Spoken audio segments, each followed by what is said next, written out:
If you want another account on your feed just like this, then stay tuned. I'm going to show you how to do it. Super simple. So when you're uploading a photo, it can be a photo, reel. So in this case, I'm going to do a photo. Press next. Do your normal things. Write your caption in. And here is the trick. You're going to go to tag people. And instead of just tagging, you're going to switch to invite collaborator.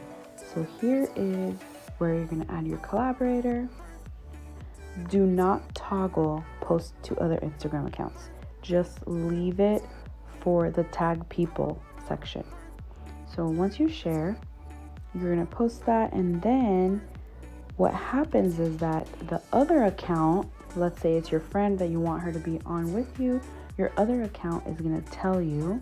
So there's two ways to do this. You can either go to notification section and it'll come up, or it'll be in your DMs too.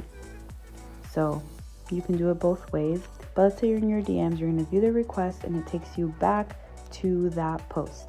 Once you do that, you're going to review it, accept or deny. And if you accept it, automatically comes up as that. You can go up to stop sharing or tag options. If you go to tag options, you can hide it from your profile, or you can simply just take your name off of that post. And same thing if you just put stop sharing. You're gonna get removed from this post. So there you go, that's exactly how you do it. And as you can see, there's no more collaborator. Very simple. Try this, and that's gonna help you and the other person you're tagging expand your audience.